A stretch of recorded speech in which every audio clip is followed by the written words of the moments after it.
Good morning, everyone, and welcome to the session. Um, we keep conducting these master classes. These masterclass sessions will help us to understand the latest of the things that are to be learned as part of your journey towards becoming a data scientist, a successful data scientist. But when we talk about a data scientist job role, there are many things which fall under the umbrella of data science role. Data science is more of a study rather than a single job role. And as part of this, we need to look at what specialization can you get into in the entire end-to-end value chain.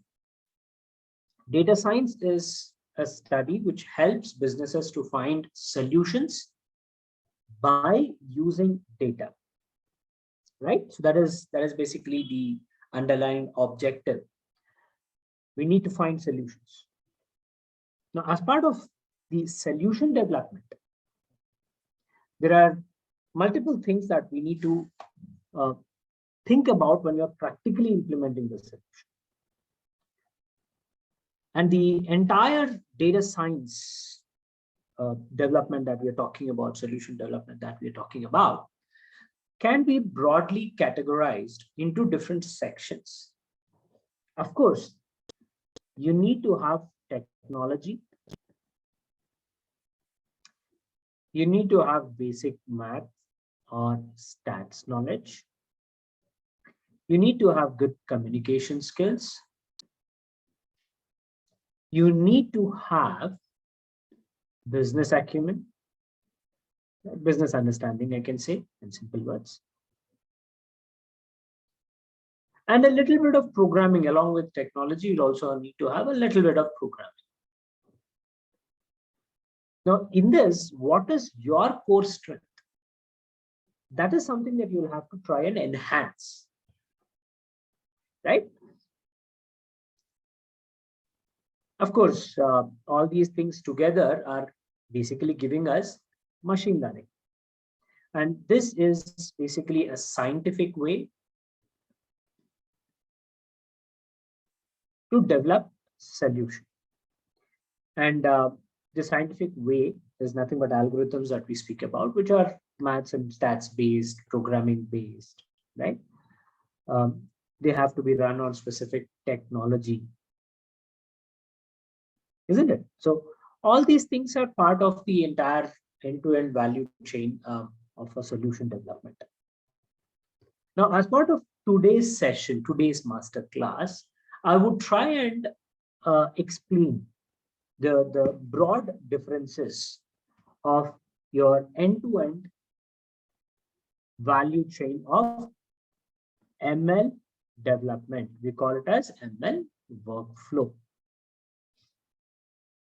So when we speak about the data science jobs, data related jobs, there are broadly three things that we hear now. In today's date, if you look at the job opportunities, broadly, there are three things that you will see. Of course, the data scientist is something which is the most popular one. But we'll also hear something called as data engineering. Right? And the other one is MLOps engineer. These are the additional two things which are now being popularized slowly, because our industries have understood how important it is to look into the technology side of things as well, not just the business side of things or data side of things. So data scientists, data engineers, and MLOps engineer, what are the broad differences between them? And if time permits, we'll also give you some kind of a overview of what additional things that you might want to also look into, technology-wise and other things. So let us jump into the discussion today. Now, majority of you have already gone through some of these slides, as part of our previous sessions. I'm just revising those things. This is basically the onion peel diagram that we speak about. Ultimate goal is to develop solutions which can automatically deal with conditions, deal with situations. So AI, artificial intelligence, is basically the end result that we need. It is automation of solution implementation depending on the situations. Okay, so intelligence come into the picture, not just blindly rules-based automation. But in order to basically see that, okay, we need this kind of a result, right? As part of that decision, we need to do first research, understand what is the problem, and then try and figure out what was the best solution that we can implement. Now that job is generally done at this stage, data science. So here we are doing research. How do we research? By looking into the past and mapping things into the future using quantified techniques. What are those quantified techniques? Machine learning and deep learning techniques. In order to do the research, we need certain mathematical scientific techniques. Those are part of data mining techniques. We call it as data mining. This is where we churn the data, right? Mine the data. And when we speak about data mining, broadly, we have different approaches. Now, I want to ask a question. What is the difference between ML and DL? You might want to use the chat window and respond. I'll give a quick 30 seconds pause. I'm waiting for your answers. Okay, you have to use chat window only. In one statement, what is the difference between machine learning and deep learning? Let's see how many of you are actually understanding the differences.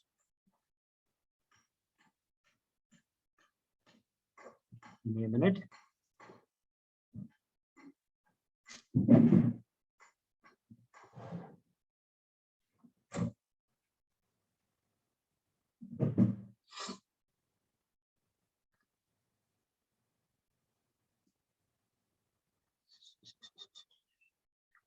There's a lot of background noise. Okay, I see answers here.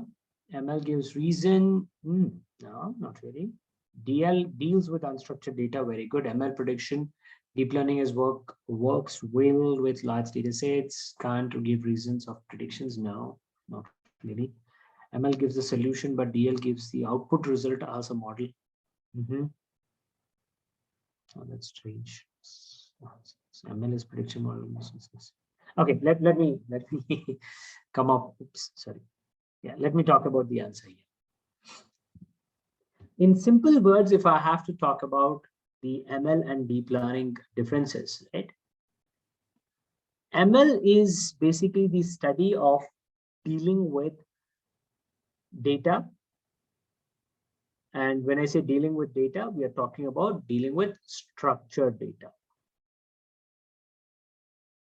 And these machine learning techniques basically try to represent the business conditions into mathematical conditions. If I can come up with a mathematical expression which can explain the business conditions, then using computers, I can solve the mathematical equations. That's machine learning. And it works on structured data. When I say structured data, data which has schema and properly organized table representation. That's your structured data. Now, deep learning, it is a branch of machine learning which deals with unstructured data. So in simple statements, if I have to talk about the difference between machine learning and deep learning, it is nothing but machine learning works on structured data.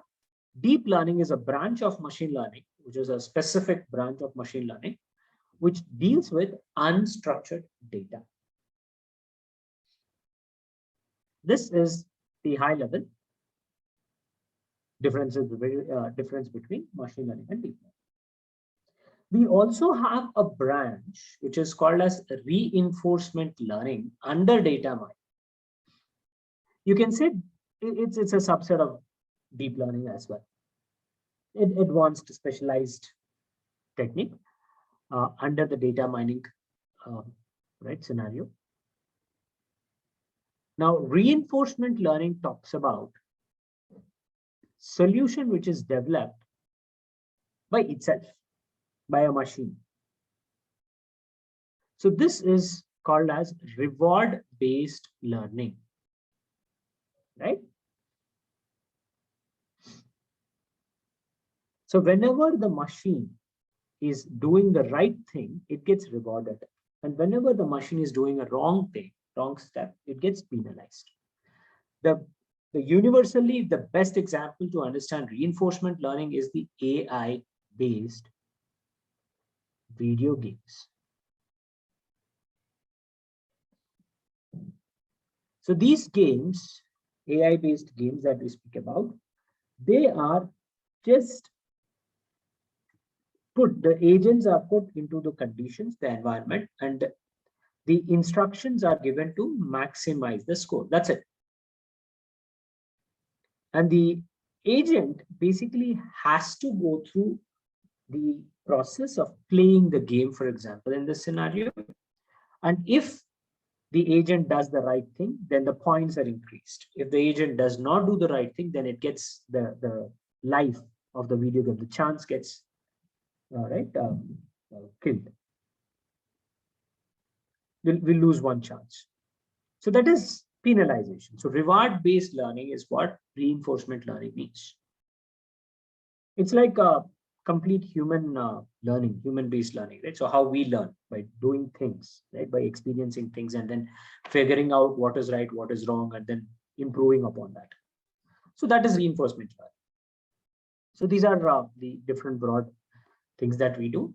And ultimately, we are trying to implement all these things to get evidences which can allow us to take appropriate decisions. We call it as data-driven decisions.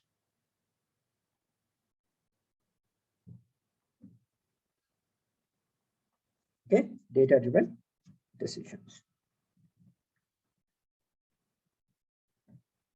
So first is descriptive analytics. And when I say descriptive, it automatically comes up with diagnostic analytics. This is something that you people already know. This is basically nothing but reporting from the past. Now, using this information, we start reasoning things and we try to represent the past. Based on the past, we try to represent the business case to future. This is your machine learning predictive modeling, which is based on this mathematical expression, y is equals to f of x. Now, when I know this equation, when I know the prediction equation, what is the next thing to do for it? You have a mathematical expression, right? So what would you want to do now? Do you want to start using this mathematical equation to do predictions? Is the equation generated only for that?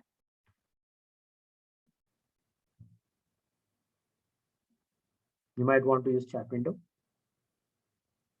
Say, for example, I have a scenario where I'm trying to build an equation for predicting the mileage of a vehicle, of a car, for example.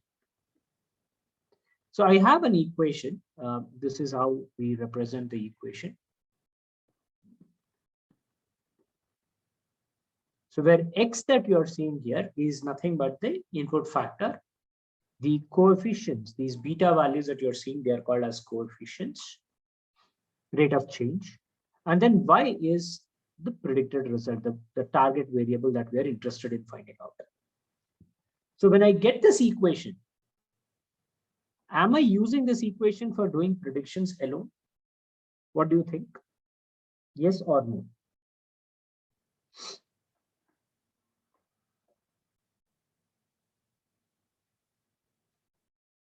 Very good. Okay, I see one response, two responses. So what does no means? I mean, why you are saying no? I'm ultimately building this equation by using some ML algorithm, to be specific, regression models. We get a mathematical equation. Now, what we need to actually do with this mathematical equation? Now, you might think of multiple solutions. That's okay.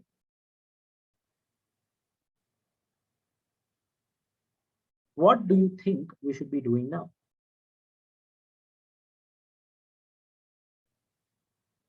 Finding correlations, we can do that even before building the equation.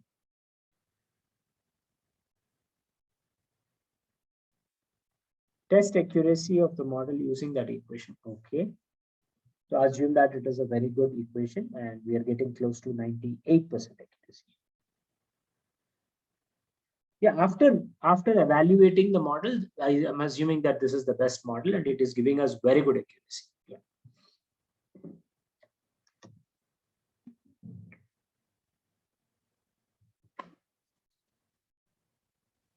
Deploy the model. Okay, very good. Yes, that means the model is being used by the end users. Okay.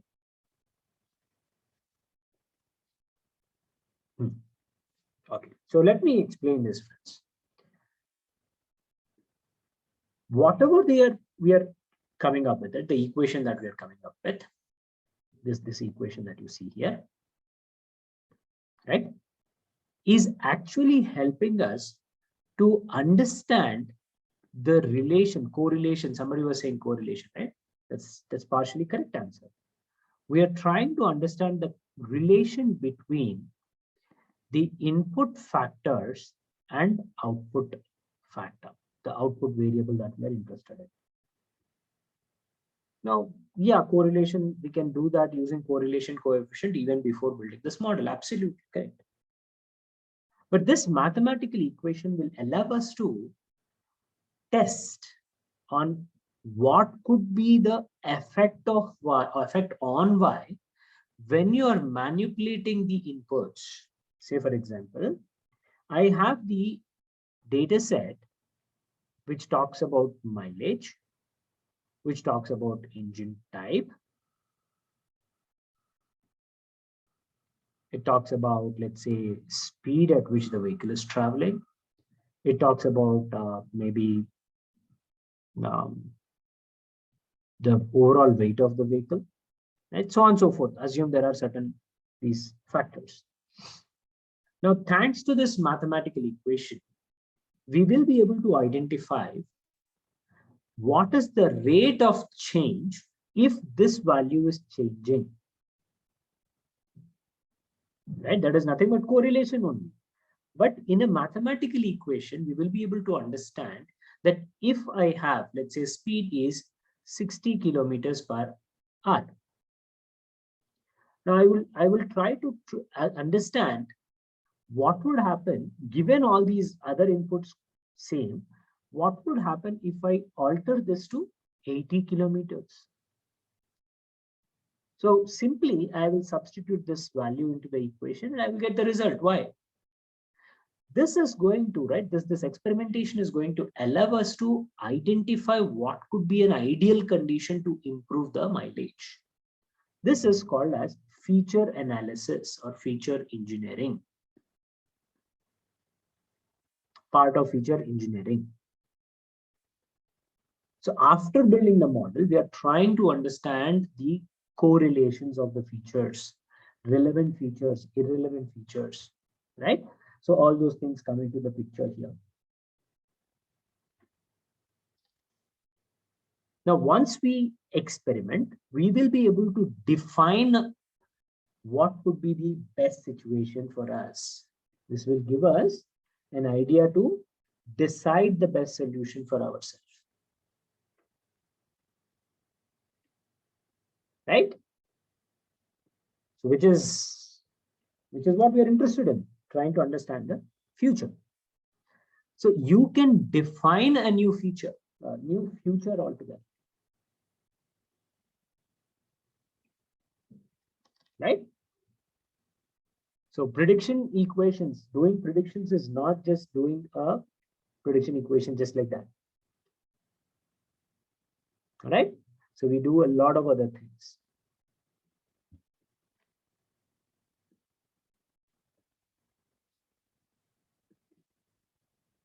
Once this is done, exploring all the possibilities and trying to choose the best possibility, we are leaving that kind of a decision making to the system itself, automating things. Right? So that is end result, AI. So this is about the actual right application of your predictions and data science in short. And in order to follow the workflow, in order to do a development practically, we use this standard process, CRISP MLQ. This is also something that you already know. It has these 6 stages. The second stage is called as data engineering. This is basically what we wanted to discuss, right? We are trying to understand the entire development by categorizing it into 3 different stages. The first stage, of course, is data engineering stage. Then you get the data science, machine learning stage. And then finally, you'll get the deployment stage, productionizing stage. Right? So that is the 3 levels that we will be discussing now. Now, as part of the overall development of your ML models, we need to understand the need of the data is utmost, right? The first thing, in fact, need of the data is the first thing. Without data, we cannot do anything. So after we do the planning here with respect to understanding the data and all that, then we have to try and get the data.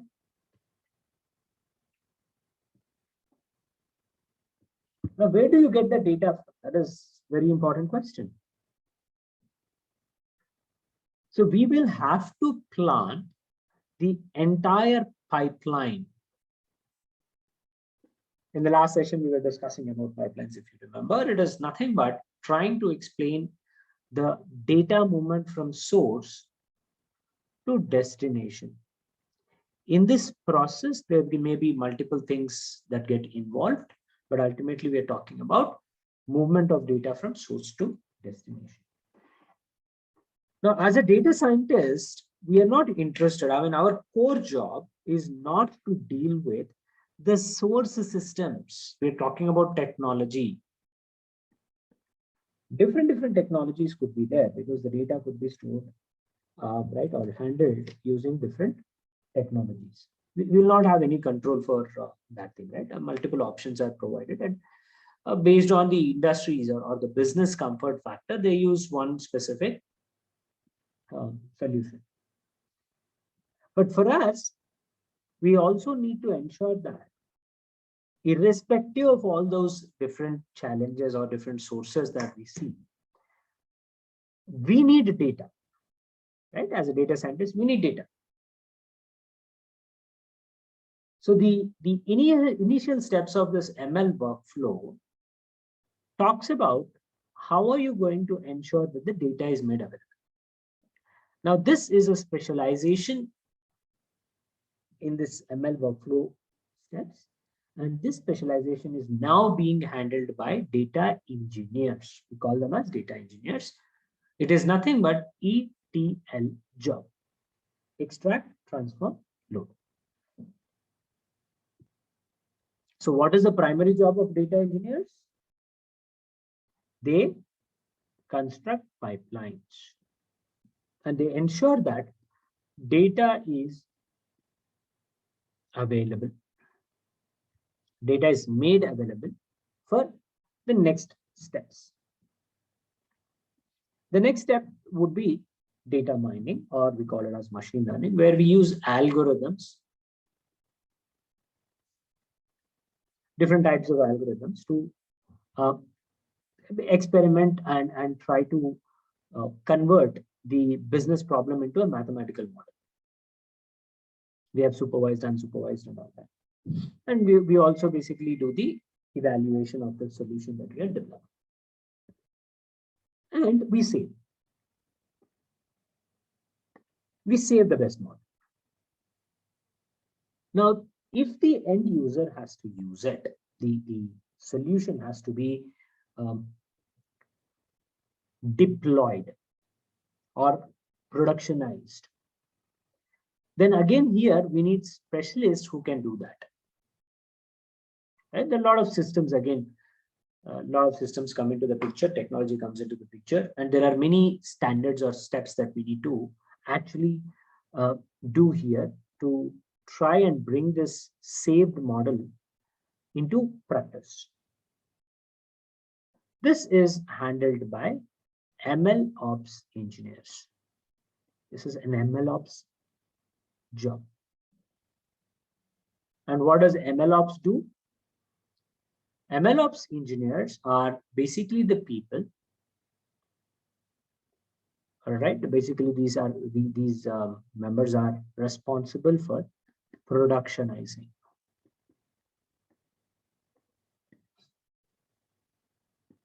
Productionizing your solution.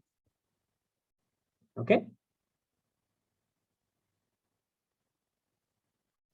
So that is the broad definitions of your data engineering, MLOps, and data scientists. Hope you get a high level differences. These are specialized skills, right? Previously, the same tasks were called as ETL jobs, and then we call them as DevOps. In between, we have data scientists who use ML techniques to develop a solution. Okay, so that used to be. I mean, this is how it used to be. But now we have specialized roles, right? Data engineer and MLOps engineers coming into picture. Algorithm performance depends on the data we have got. So it is very much possible the given data has some errors or some changes are required. So we have to go back to data engineers again and again. Now, what does pipeline means? You cannot every time go back to your data engineers or go back to data sources and say that, hey, I see that mistake is there, you give me new data. We are trying to automate the entire process. It's not a manual job anymore. We are trying to automate this flow. So it is the data engineer's responsibility to define the entire data flow diagram, data pipeline. The architecture has to be defined along with data scientist team, MLOps teams, the managements, everybody included. We have to define the data flow or data pipeline architecture. And then we leave it so that the data seamlessly, continuously flow. But rightly pointed out, the data may change, right? Business changes. So this is called as data drift. We'll talk about all this, right? There's slides which represent all this. So data drift happens. Then what we do? That is the reason why we have monitoring and maintenance in the last step. After deployment, this step is coming. Previously, this CRISP MLQ methodology used to be called as CRISP DM. In 2020-21, this CRISP DM, has got updated because CRISP DM talks about a one-off solution development. We are talking about machine learning development, right? Machine learning solution development. So it is a one-off solution. But data continuously grows. continuously is getting generated. Businesses don't stop. Businesses continuously do the business. So your crisp DM methodology was not having solutions or not having the steps which talk about productionizing the solution, the ML solution that is getting developed. That is where, based on the best practices, crisp MLQ originated. Right? And basically, we have two things added into the crisp DM methodology. One is the quality aspect. The other one is the last step, which is monitoring and maintenance. Because if you are productionizing the solution, then you need to remember that the data of the business changes, the objectives changes, the data changes. So the solution may not be appropriate after a period of time, right? So we need to keep a close watch on that. That's the reason why this has been updated to crisp MLQ. Now, if I have to broadly talk about the differences between data scientist and a data engineer, maybe we are trying to become a data scientist, so I'll compare with data scientist. As data scientists, what we do, the crisp MLQ methodologies, we try to explore the data, right, for your organization. In fact, as data scientists, you need to have interviews, dialogues with the business stakeholders, understand their requirements, right? See what they are doing, how they are doing it, understand basically business understanding. So the meetings are also be conducted by data scientists. Understand the pain area. What is the most, understand the objective, I should say the primary objective. After having the discussions with the stakeholders, could be external stakeholders or internal stakeholders, you understand the entire business flow and define the problem statement, because clients may not be aware of what exactly is the problem. Right? So that is one of the tasks that data scientists do. Then we get the data, right? We take the data and then we try to analyze, right? We perform analytics, analyze the data, we do EDA, that is descriptive statistics. Then we apply unsupervised learning and supervised learning, various techniques, ML. We also do feature engineering. Before performing machine learning algorithms, after performing machine learning algorithms, finding the best solution, and then saving the best solution to solve the problem. So this best solution is basically what we are trying to develop. And we basically evaluate all the options that we have using the metrics, and then we try to find out the best solution. So in order to do all this, we data scientists should have knowledge on techniques, especially in machine learning algorithms, data mining techniques, basic statistics, big data infrastructures, basics. And we talk about Python programming, any tool or programming language which allows us to implement these things. Right? So these are some of the skills that data scientists should have. Now, as a data engineer, these people basically are responsible to ensure that the data is available to data scientists. Okay, there are engineers who design, build, and integrate the data flows.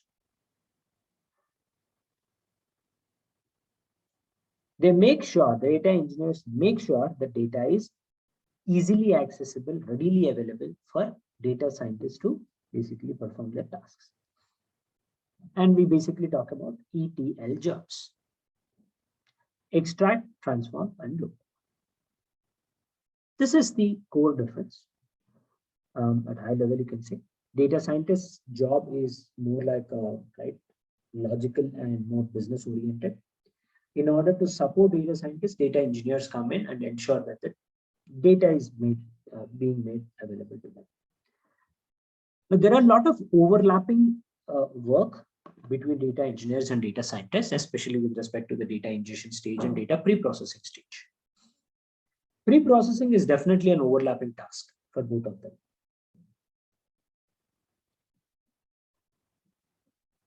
And this is basically how the data pipelines can be strategized. Moving the data from point A to point. But do you have a single point, single source? Maybe not. That means we'll have to deal with different sources, different technologies, right? So that is job of data engineers. Data scientists are not someone who deal with all these different types of technology, right? And because the data is being collected in from different sources in different forms and all that, we need to work on the data to ensure that data is something which is consumable. So we might want to transform it. When I say transformation, we are talking about cleaning it, converting it from one form to another form, right? All those steps will be under transformations. Post that, we have storage, loading the data into some systems.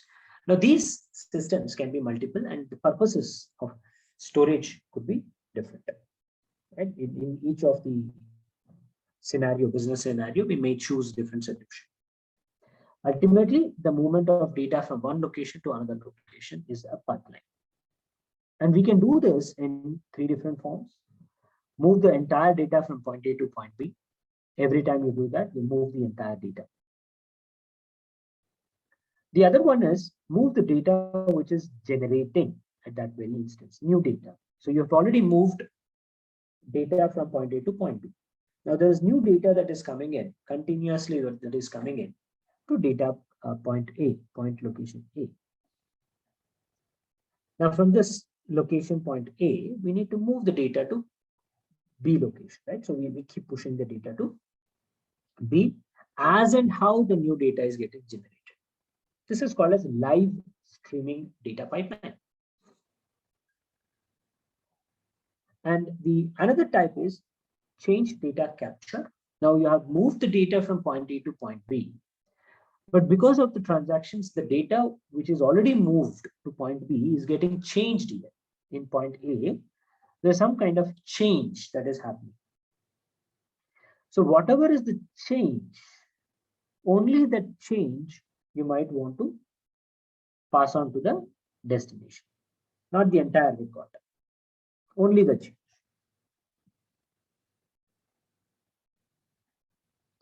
So these are 3 different strategies that we can define. This is ultimately the diagram. I've already shown you this diagram. If I'm not, then yeah, you people can see this. We have different types of sources. We collect it, transform it, and then push it into different destinations. And from the destinations, people will consume it for whatever the purposes that they are designated to. The destinations can broadly categorized into 2 types. One is called as data lakes. The other one is called as data warehouses.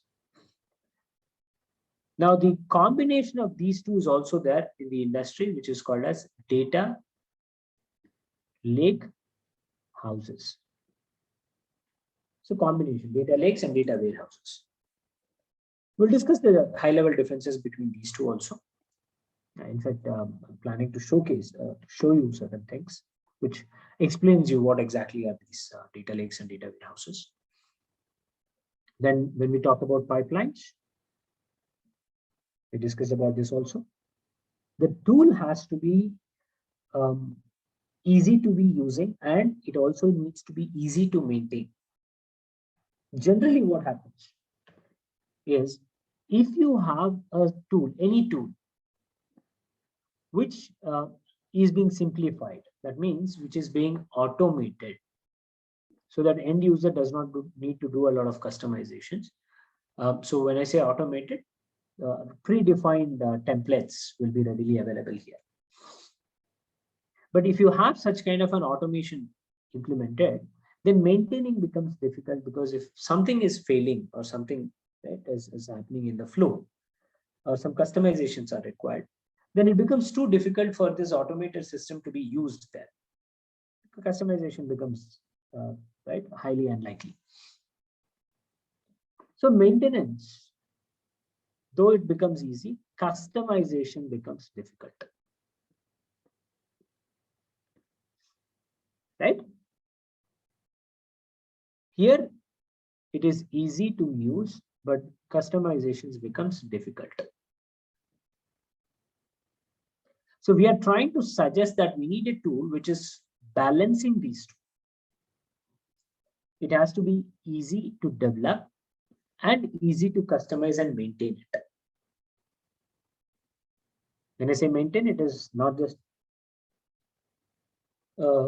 like changing the certain requirements by doing some custom developments, but it also means that investing money on maintaining that particular tool.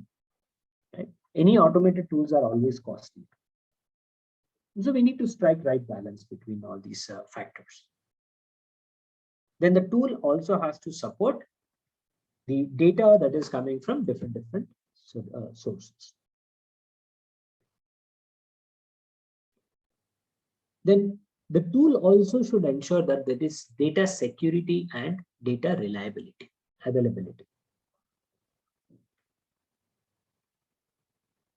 We're talking about a pipeline. So if data is getting generated, the data which is generated has to be captured and moved to the destination. The system should be reliable, because if data is getting generated and if the tool is not pushing the data to destination, then obviously your end results will not be able to consume the new data that is getting generated. The results will not give the ideal representation of your reality. So such systems are unreliable, right? So reliability means the system should work as expected without any issues and data losses, of course. And we have a lot of tools traditionally developed to manage the data which is already getting stored, recorded, or archived. But we need a tool which can also support real-time data which is getting generated. Right? Live streaming, basically. We need support for live streaming. This is a typical ETL flow. We are basically talking about data getting generated, stored, then pre-processed and processed. Finally, it is being displayed to the end users. This is a batch pipeline. Streaming pipeline will have the same steps. You can see data ingestion, data storage, data processing, pre-processing, data analysis, and data visualization. The difference is the tools which are being used here. For offline data, we use different set of tools. For real-time data, right, to capture the real-time data, we use a different system altogether.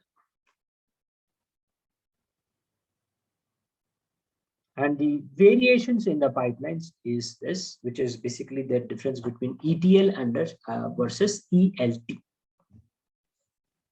ETL talks about ingesting the data, transforming it, and then storing. So this is a typical ETL pipeline where we are doing the pre-processing.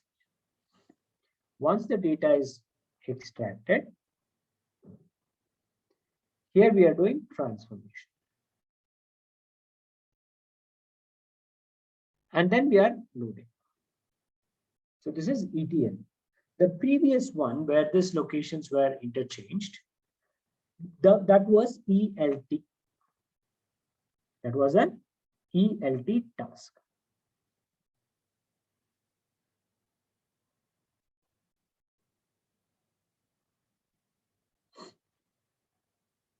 All right, so that's the comparison.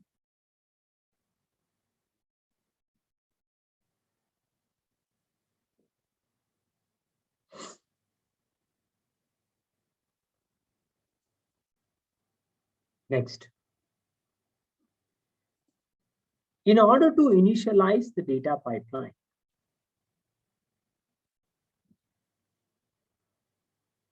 we need to understand and ensure that source and destination are connected.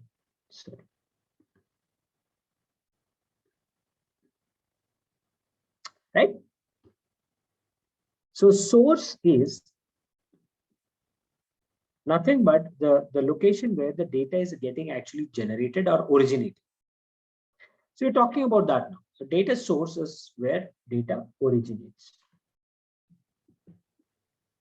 Right? And the most common, today's practice, the most common sources are nothing but databases. Now, what is a database? Yeah, there is no such standard thing, Shraddha, for your question, where ETL and ELT is used. It purely depends on the requirements, what you're trying to do. It's just a pipeline definition.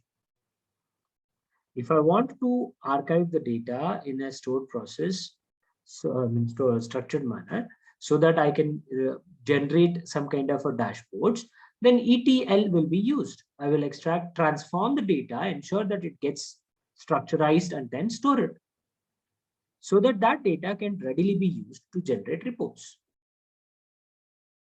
Whereas ELT is the other way, where you're just dumping every day in a location.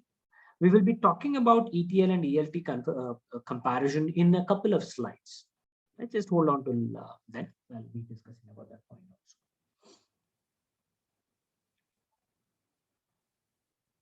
So now, to talk about the extraction, we need to understand the sources. And source is nothing but the location where the data is originating from a business perspective, from a machine learning perspective. This is the location where the data is originating for us. And database, as I said, is the primary, even today, primary stores. Now, what is a database software?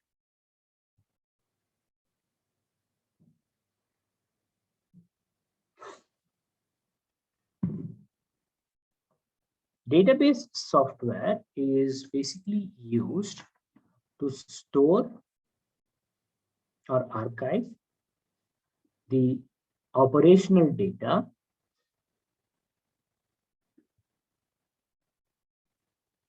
so that it becomes easy to query and maintain the data.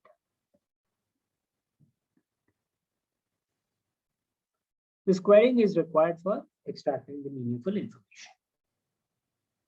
So we are storing the content, the data, so that it can help us to manage or query that into data, and we'll also be able to fast look up into the records that are there generated. If I don't have a software, then I can use files. Right? Excel is also another software which can be used to store the data. You might always start an argument saying that why do you need a database software? We already know what is Excel, or text files. But from a computer perspective, these are separate files. You cannot store a lot of data inside them. There will be some limitations. So you're going to have multiple files. Now, if I need to write a query and extract information from this data point, multiple files are there, right? How do I do that? I have to open each file, look out for that particular record which is of our interest, and then gather that, consider that, isn't it? Whereas if you talk about database softwares, the data is dumped into the tables in an organized fashion. All the files, right? All the content is arranged like this. And now you can write your query, whatever that you want to ask, right, to this, and you'll get that information extracted. So maintenance basically becomes easy for us to look into the data.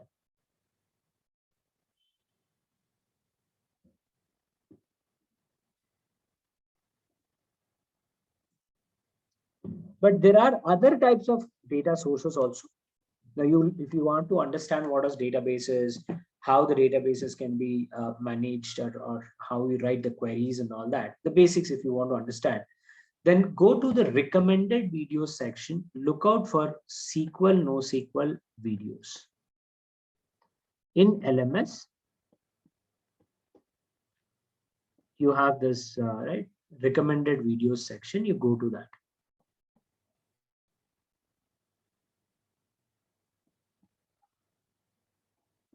Go through the SQL and NoSQL videos. It will give us better understanding of on the database systems. But as I said, data does not lie only in the database softwares. Data can be lying in different locations, though database is the first thing that we might want to look at. Data can be right in offline files, especially when we are conducting surveys and right questionnaires by simulating the data and all that. The primary source data generally comes in the offline flat files like CSV, Excel, text, JSON, right? These files. Then we also have cloud platforms where the various services are used to store the data. Then web services, websites, or we can also talk about social media, blogs, etc. And we also have website right data as well. RSS feeds can also be considered here as the data source. So these are different data sources that we broadly see, right? Where databases remains the primary one. So this is about data sources. Now let us talk about the data warehousing and data lakes. Now, this is data source. And what I'm now talking about is destination. Let me go back to that visualization here. We talked about data sources. Now I'm talking about destinations. The destinations are broadly categorized as data lakes and data warehouses. So let us now try and understand the differences. In what scenarios we will refer to data lakes, in what scenario we will refer to data warehouses. The data warehouse can be treated as, I'm saying can be treated as OLAP software, right? Online analytical processing. Your databases generally are OLTPs, right? Transactional processing. But the point is, even in data warehouses, we need to ensure that the data is in structured format. Whereas data lakes are basically like dumping yards, data dumping locations. So we're not doing any processing or anything. We just dump the data which is obtained as is. That means you can also store structured, semi-structured, and unstructured data. Right? We can basically put any of these forms of data. There's no restriction. But for data warehouses, it has to be structurized. Now, data warehouses can be used for your regular sized data or in big data cases as well. Right? If I have to compare it with database, then database softwares generally deal with regular data, right? Not big data. But data warehouses can also be used for big data. Now, data lakes, they are specifically used for big data only. If you have smaller data, then data lakes are not used, not required. Okay. Now we said that data warehouses store structured data.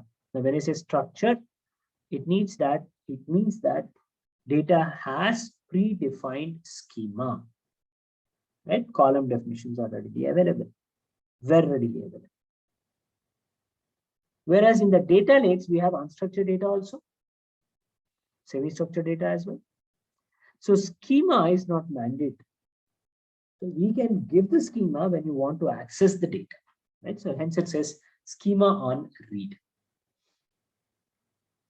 Then data warehouses, because it is storing the data in an organized fashion. So there are templates. right? There are predefined templates and predefined structure which is designed.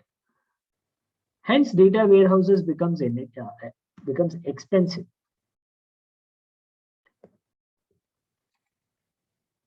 Where data lakes are cost-effective solutions, especially when you have big data, we can just dump the data into a common location. So it is costing us also very, very less. Data warehouses come into picture with respect to operational users, reporting teams, right? These data analyst teams, right? All those people will generally work with data warehouse workers. This is traditional ETL flow. You extract the data, ensure that everything is transformed into structured data format, then load it. That's your ETL. Whereas data lakes is ELT. We take the data which is getting generated and dump it into a location. Just dump it. Don't bother about the formats and all that.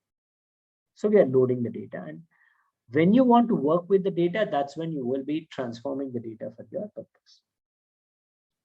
And this is leaving us a lot of scope for experimentations, research and experimentations.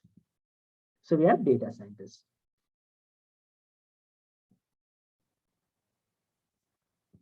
Then predefined reports and key performance metrics. So remember I said templates are there, right? So you're basically trying to show reports for the data which is already in a structured format. So you can define your reports and all that upfront. But this is for data scientists for research. So any deep analysis you might want to do, or some kind of customizations that you might want to develop, right, would be an ideal conditions for your ELT. And these are some of the examples. Amazon Redshift, GCP BigQuery, Azure's Synapse, and IBM's DB2. Now, GCP's BigQuery is definitely something I can say is popular compared to Redshift from Amazon or Synapse from Azure. BigQuery is a little popular. I'll show you how to access BigQuery. But this is on GCP, right? Google Cloud Platform. Whereas the data lakes that we talk about, there's nothing but folders. And these folders can be there on the cloud. S3 bucket is a data lake. HDFS, part of Hadoop, will become a data lake. Azure's data lake store, and we also have storage buckets in Google. They're called as GCS, Google Cloud Storage. Okay, so that's about the comparison. And here you can see ETL and ELT. If you carefully study these 3 points, you'll be able to understand the difference between ETL and ELT. Right? So this is the comparison, and we will talk about how the architecture from source to destination, how we can move the data. In a while, we'll take a short break and come back.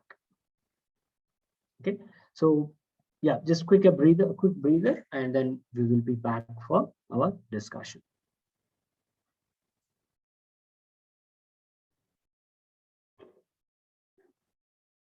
All right, friends, so let us continue our discussion with respect to the differences in data engineering, data science, and MLOps engineers. So we basically talk about the differences, and to talk about the data pipelines to start with, we needed to look at the source, and then we're looking at the destinations. So we have source and destination. We talked about source. The source predominantly even today are database softwares. And when we talk about destination, the destinations can be broadly categorized into data warehouses and data lakes. And this is the comparison. Depending on what we are trying to perform, what we are trying to achieve, we will go with either ETL or ELT pipelines. And the end result basically is data warehouses and data lakes, respectively. So data warehouse is ultimately a software which is which is storing the organized data, whereas data lakes is a destination where you just dump your data, whatever the data it could be. So that is the comparison between the data lakes and data warehouses. Now, when we talk about the architectures, okay, so let me also clarify this. Does ETL jobs include EDA part in data science? Now, what are you trying to achieve is the question here. What is that you're trying to achieve? Are you trying to do a report? Then will you be working on raw data? Can you generate a raw data report from raw data? A pretty simple question. I cannot take a raw data and generate a report. And what does T stand for? T stands for doing all the pre-processing here. So EDA is part of transform work.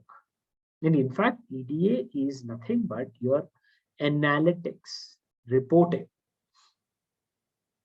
right? So here we do pre-processing for sure. And only then we will be able to generate the reports.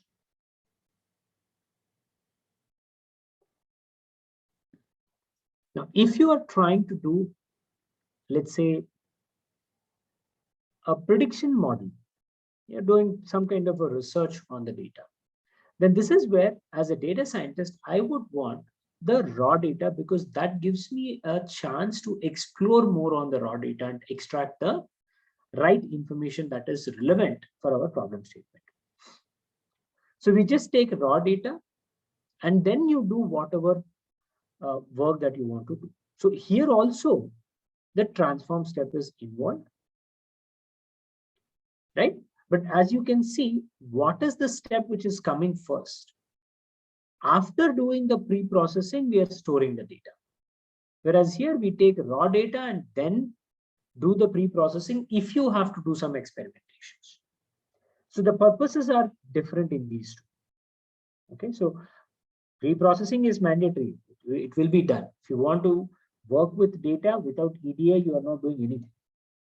Whether it is analytics compared to reporting, or whether it is analytics with respect to future predictions. EDA is must.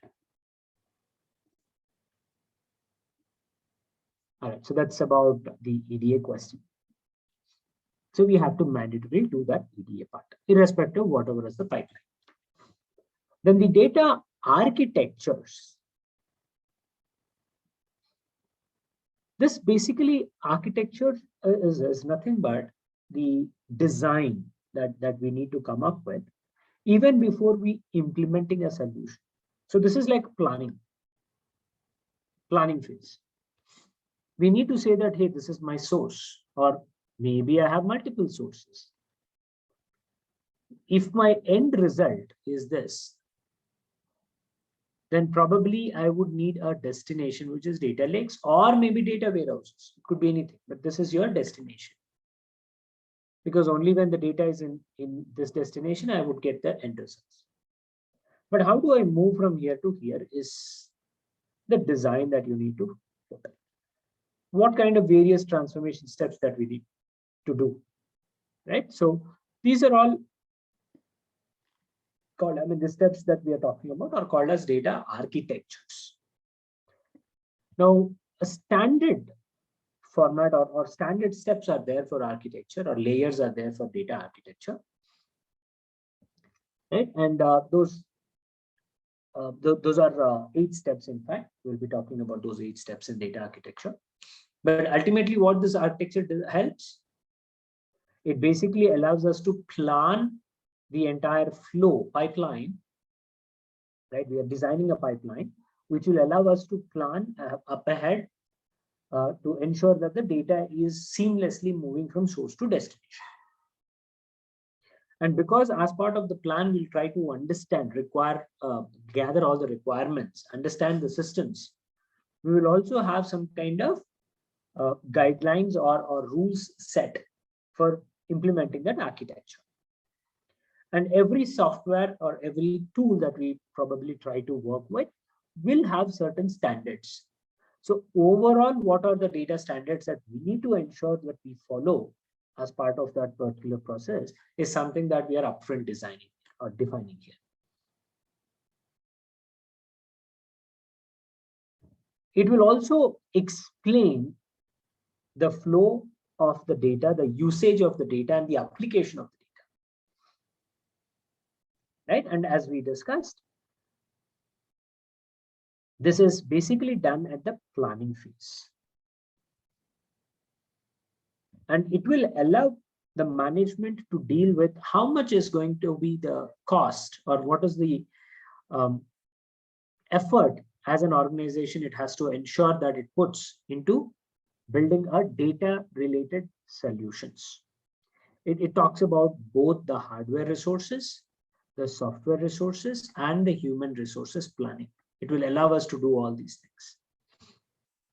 Right? And this is done at planning phase itself, as I just mentioned. Now, the broad steps in data architectures are these 8 steps. But first, I'm showing 6 steps. We've already seen this in a pictorial form while I was discussing about the pipelines. We have data ingestion layer. This is layer where the systems, the tools are being integrated, and then comes the collection layer. We are collecting the data into the processing tool. Once the data is obtained, are you going to store it or are you going to pre-process it? Right? So those are the steps that we need to think about. Though we talk about both the steps, but the positions of these steps can be interchanged. You first store it. After you store it, you might want to allow doing the processing, or for storing itself, the data has to be processed and then stored. Right? So these are the 2 steps which basically define whether the pipeline is an ETL pipeline or ELT pipeline. Now, once the storage is done, we will do the analytics on that by asking various questions. The results that we are getting probably have to be also visually represented so that the end user can actually understand the true value of the data. So data visualization layer comes at the last stage. Now, these are the 6 stages of a data pipeline. But along with these 6 steps, we also have 2 additional steps. One is security and the other one is the monitoring. These 2 are tightly coupled. When you monitor, you know that there are security lapses and you implement the security. Right? And if you're implementing security, also carefully observing that the security is not breaking up. So for that, you also need to continuously monitor. And these 2 are involved in every step of these 6 data pipeline steps. Every layer, these 2 are included. Now, if I have to explain each of this in detail, then the first one is data ingestion layer. This is where the data starts flowing. So we are trying to connect to the sources. Then we are moving the data from the ingestion layer basically, and ensuring that the data is made available for remaining layers.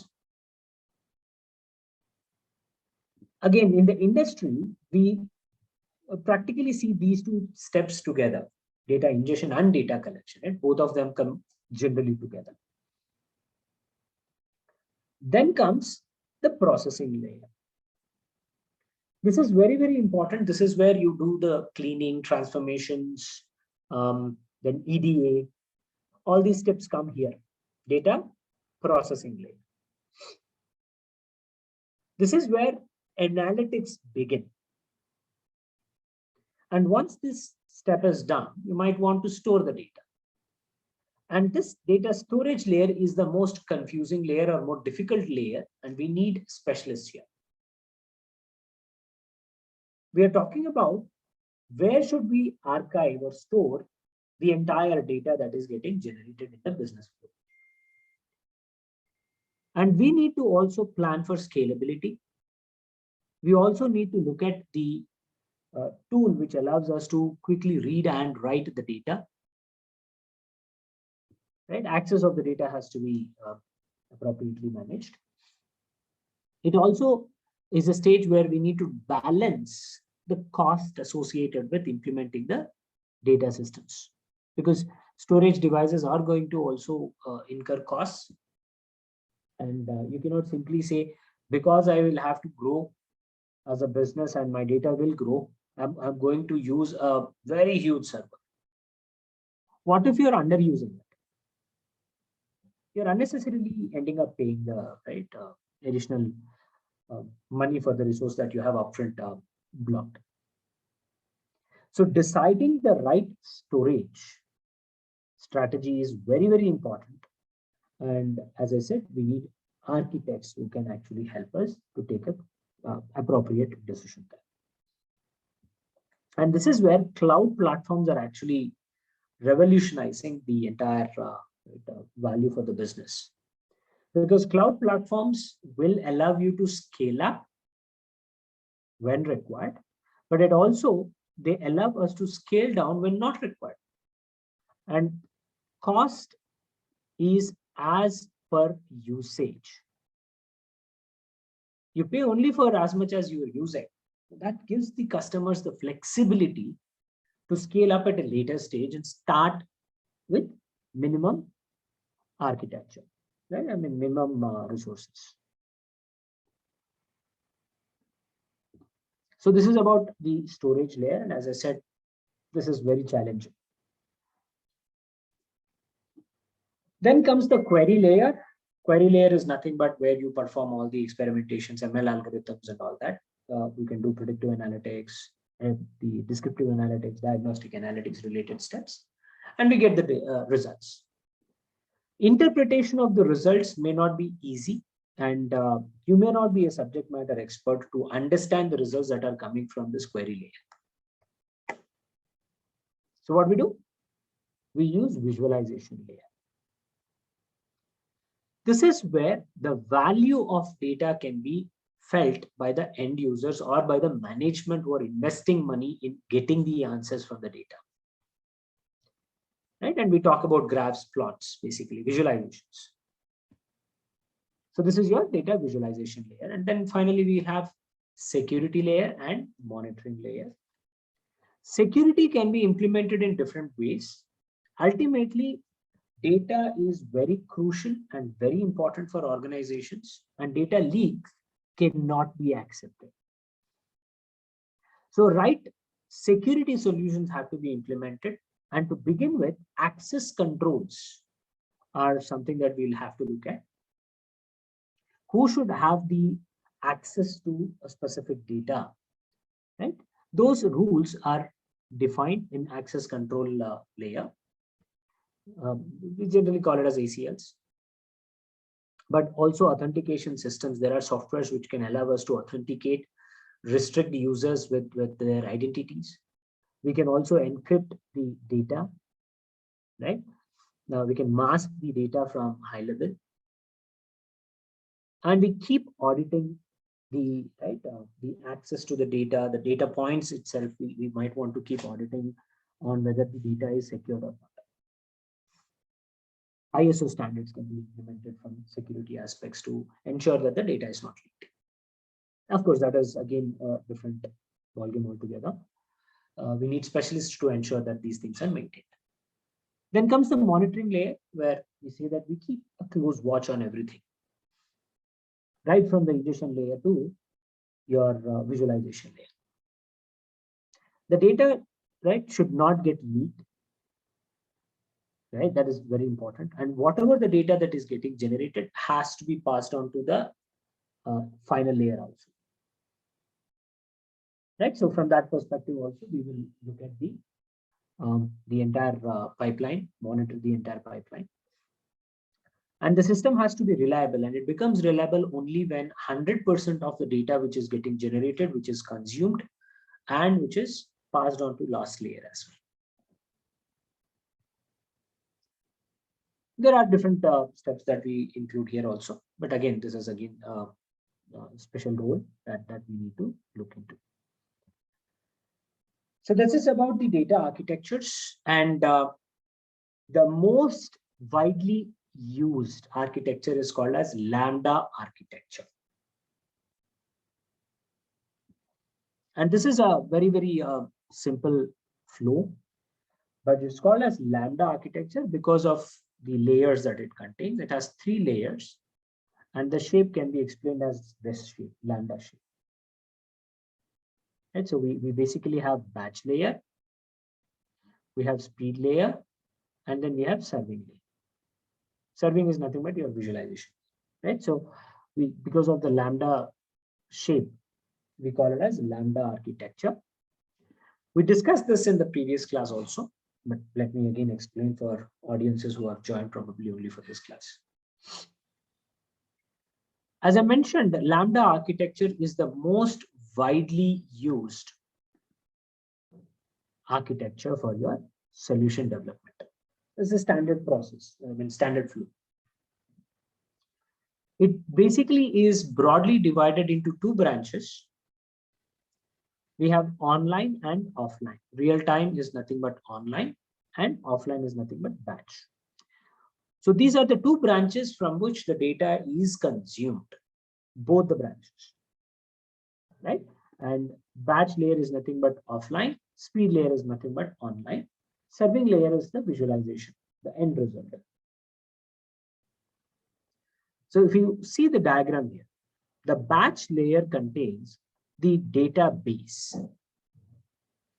This is the master database where the entire operational data, transactional data is getting stored. This is, you can say, historical data. Offline. So customers' data or operations data or transactions data is already loaded from the past, and we can get the information from this past data. But we might also have speed layer, which is also called as online layer, right? This is like real-time scenario, whatever the customer is doing, for example, we can track and then ask certain questions which can elab answers, real-time views. So we can have queries asked on this as well as this. The best understanding of Lambda architecture can be done by looking at the Amazon example. I mean, this is one of the easiest examples that everyone can understand. E-commerce. All the transactions that we have done till date, they can be stored in the historical data, right? Or it gets stored in the historical data, right? That is your offline master data set.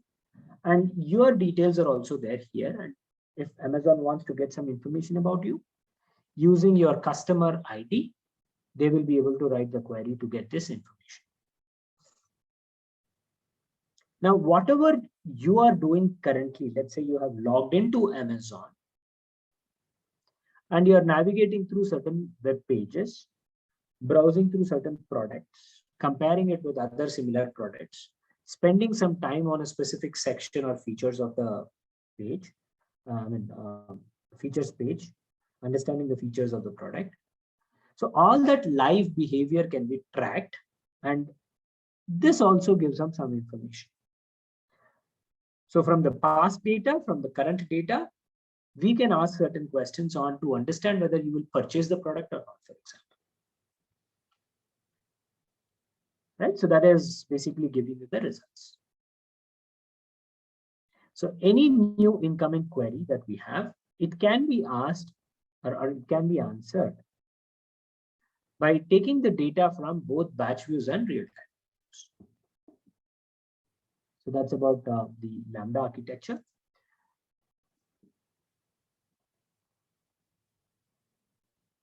Now coming to The development life cycle. So I've explained about the flow, crisp MLQ flow. Once we understand the requirements, we start data collection, right? And data pre-processing. This is where data engineers work is big. We may also do pre-processing where, as I said, some steps are overlapping between data scientists and data engineers. Then comes the data science team or data scientist, where we perform ML algorithms. Once the best algorithm is identified, this has to be saved and reused. Saved and reused. That has to be put in the production for real-time use. Right? So this is basically the flow, the life cycle. One thing we need to always remember is that your machine learning development is not similar to any other application development, right? The traditional application developments. Because ML always relies on data and the algorithms that we are using. When I say algorithms, the hyperparameters that basically are used to alter the accuracies of the models. Right? So data and algorithm. And then comes the training. Training is nothing but you can say development. Okay. And this training is getting influenced by these two. Right? So that is important to understand. And when new data comes, training will change, results will change. That's the tricky part in your right, life cycle here. Now, how do I productionize? That is more important here to understand. So I'm talking about now the deployment part or productionizing part. So how do you productionize a solution? Right? So if you look at the comparison here, the training basically talks about the ML algorithms training by taking the data, pre-processed data, you can say, and building ML algorithms.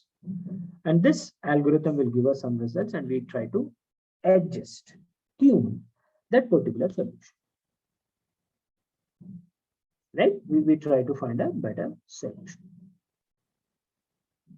That is something that we do here. But once the development is done, and if you want to use the model, we are calling it as inferencing here, we need to operationalize it or productionize this solution so that the end users can start using it. That's called as serving. We also have to monitor, and then we also have to update if there are any changes. Now, this task is something which data scientists probably will not be able to do. Right? Productionizing is something that they are not capable to do. And whenever we talk about machine learning, right, this is very, very important slide. Whenever you talk about ML flow, what do we talk about, guys? ML algorithms will always talk about unsupervised and supervised algorithms. We talk about various machine learning algorithms and hyperparameters, and that's it. We get the model developed. But don't you think we also have to talk about hardware, the software that we have to use, right? So Google has come up with this research which shows an ML application that needs to be developed, right? If I talk about ML application development, then the actual development of ML algorithms is only so much, right? End-to-end the production development, if I have to talk about, then your ML code can be seen as a very small area.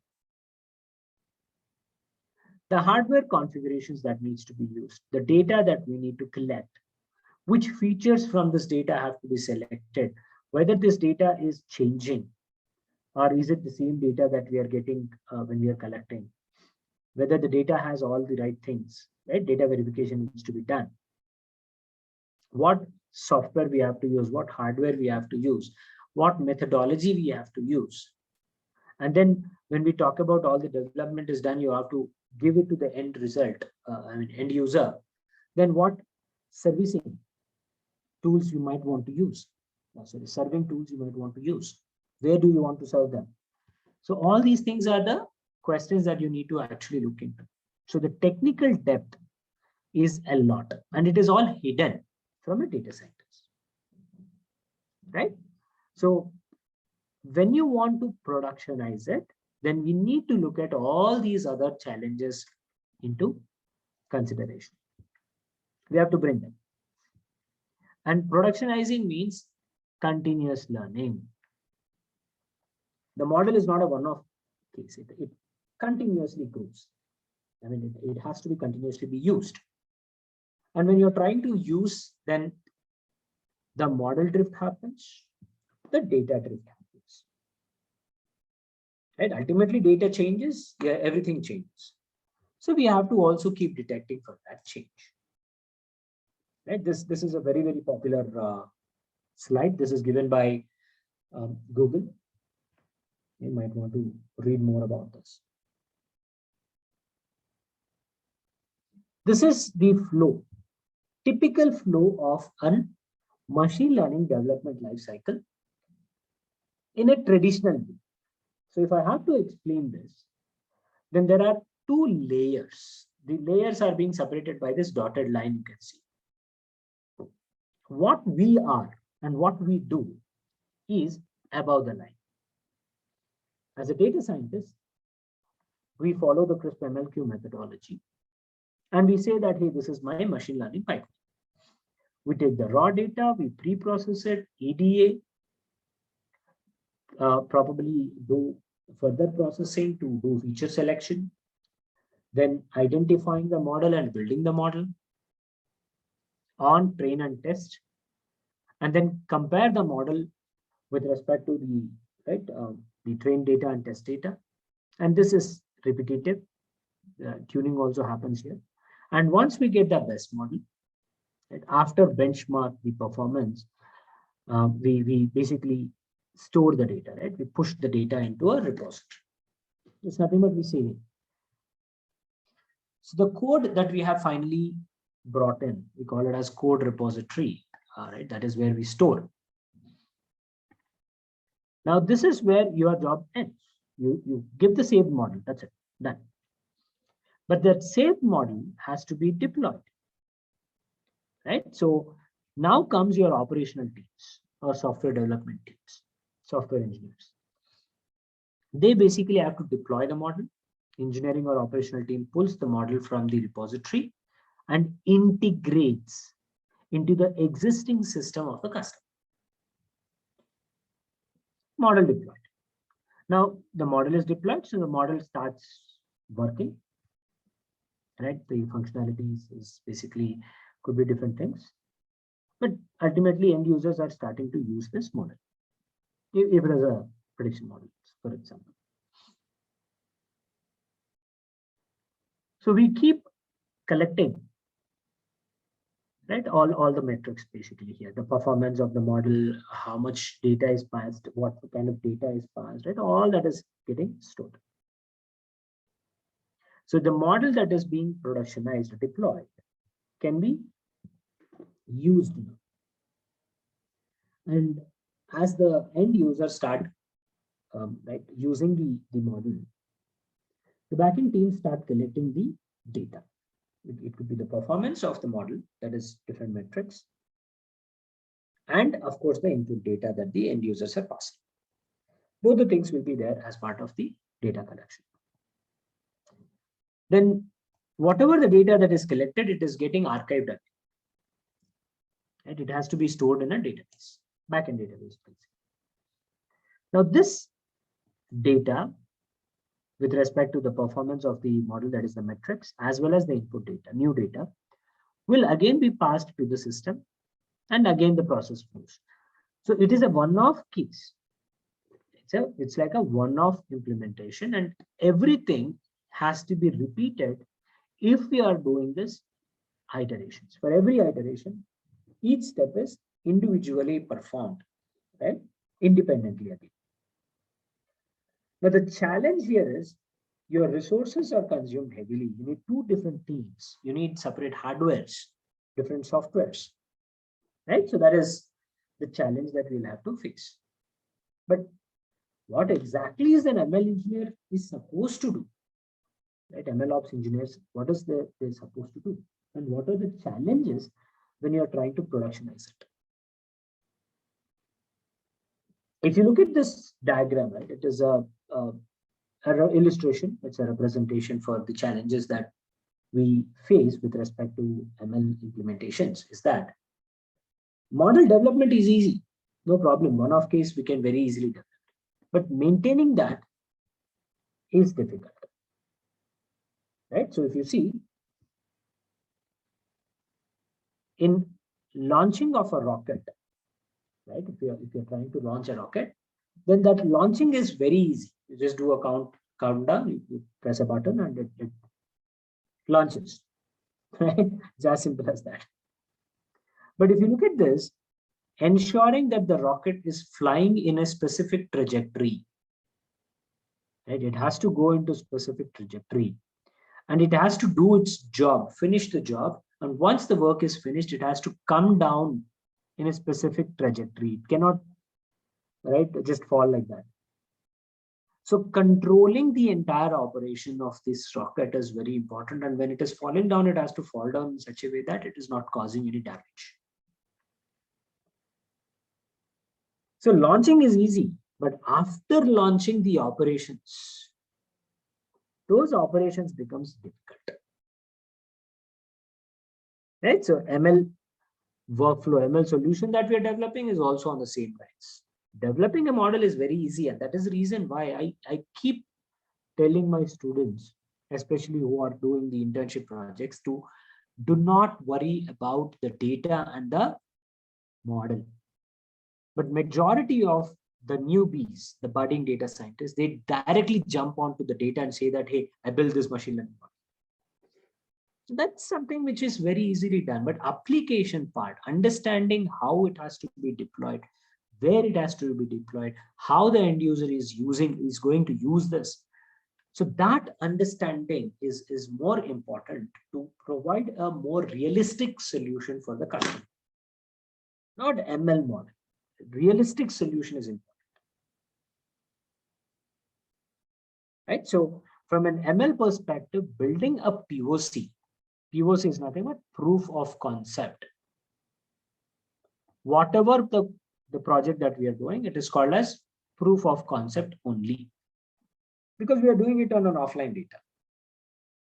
Right? We take a data set, irrespective of the size of the data set, it is offline. So it is a proof of concept that we are doing on this particular data set. Because the solution that we are developing should actually work in real world also. And in real world, this is not the only data. There will be a lot of new data that is coming in. Right? So any ML solution that we are developing is called as proof of concept. It's very easy to implement thanks to the latest of the libraries that we have in Python, right? Ever improving, ever evolving libraries. It makes the life of a data scientist, ML engineer, very easy. And we always try to focus on the model that we are choosing, the accuracy it gives us, and to tune that model to give good accuracies, we do hyperparameter tuning. This is what we focus on. And in fact, these POCs will be deployed in our local desktops. That's to understand how the deployment can be done and how we can reuse that model. But this is not the entire solution that the customers would actually be using. But as a data scientist, this is what we do. And that's absolutely fine. This is what we need to do. Right? As I said, we have readily available libraries which can be used for doing all this model training and hyperparameter tuning. But when the model is getting stored or integrated into the production environment, then we will be observing skewness, right? Straight away, the training results will be little different from your test results, right? That is the gap. So the model performance will be different in the training phase compared to its testing phase or after post-validation phase, post-deployment phase, right? And the model accuracies will be dropping off. Right? It changes. It's not just dropping off, it could be increasing also. If it is increasing, no problem. But if it is decreasing, then it is a problem. This is called as model drift. And this model drift happens because of drift in the data. Right? As the business changes, the data also changes. So the data that is getting generated is drifting. Because of this drift, obviously your model drifts, or the model which is already developed will not work appropriately well with the drifted data because the data is now changed.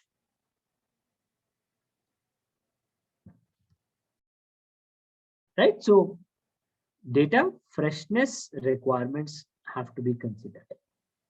This basically means that you continuously keep training your model as and how the data is changing. Right? And also, look at this, another challenge. The model that we are training is on a specific subset of data, and the same model has to be used for doing some kind of analysis, predictions, or descriptive analytics on another subset of data, which could be of different size altogether. Right? This is an example. The training of the model is done on data which is generated for an entire day. But this model will be used on a data which is generated only in 1 hour interval. Right? So there will be a huge variations here. And we also need to understand how often the data gets drifted. Because every time we say that data is drifting, the model has to be retrained. So we need to devise a strategy on how many times we need to retrain at what intervals. So look at the practical challenges that you need to address. Now, thanks to the open source systems and cloud platforms and the demand and the popularity of machine learning concepts, machine learning algorithms, we have readily available solutions which are specifically designed for deployment, right? Leveraging on MLOps products. That means the entire pipelines that we are developing will include these strategies which will allow us to productionize the entire solution very easily. So the same crisp MLQ methodology, but at each stage, it will consider the points which will allow the model to be very easily deployed. Okay. Now in here, there are two different approaches. The MLOps products that we have are cloud-based solutions. Now the solutions that you are seeing here, right? These are cloud-based solutions. We have AWS SageMaker Studio, which is having all those steps that are required. Azure ML Studio, or you can say Auto ML. And GCP has Vertex AI now. It has changed its name. It used to be called as AutoML only, but now it is called as Vertex AI. Along with that, we have another other certain platforms which are popularly used for deployment of your models. Data Robot is all GUI based application. And then we have converge.io, which is more like a command line kind of a coding oriented application or tool. But whatever the tool that we are trying to use, whether it is a cloud platform or a open source platform, right? This is commercialized. Cloud basically means commercialized. Right? So that is the reason why, if you see, the advantage is that it is very easy to use because everything is automated, drag and drop. But it is costly to use such systems. Right? So these are the challenges that you see with respect to cloud platforms or commercialized platforms, you can say. Ultimately, it is going to cost us. So how about looking at open source tools to do this? These are some of the examples that we cover as part of our MLOps engineering program, MLOps training. So we talk about commercialized products, the cloud platforms typically, and then the open source platforms here. The open source, as the name says, they are easy to develop, right? Accessible for development also, customizations also, and they are inexpensive. But the problem is it takes a lot of time for doing these customizations, and we need specialists who can do that.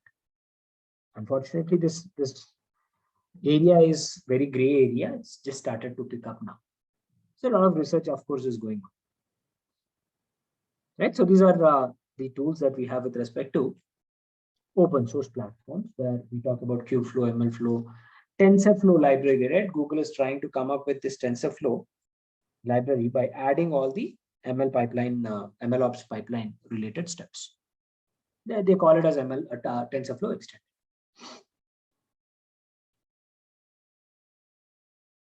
So whatever we are trying to do, the same CrispMLQ now,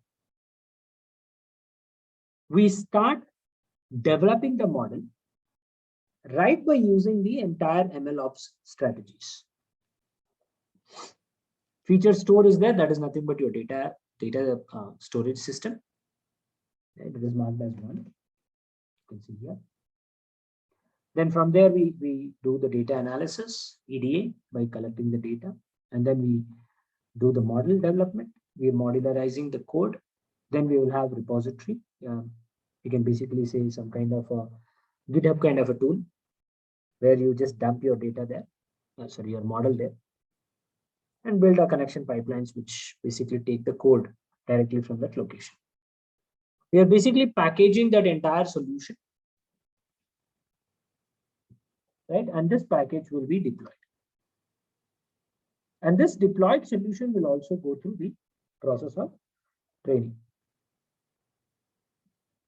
So that when new data is coming in, it's not alien to that model. Right? And the model is registered, right? And then the model is serviced. That service is nothing but you're basically deploying it so that the end users can start using it. But the data is again collected here, and we have our data store, which will be used as a trigger also.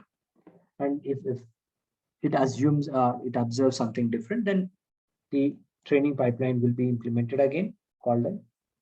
Otherwise, we can directly store that into the features too. The new data that is coming is directly stored.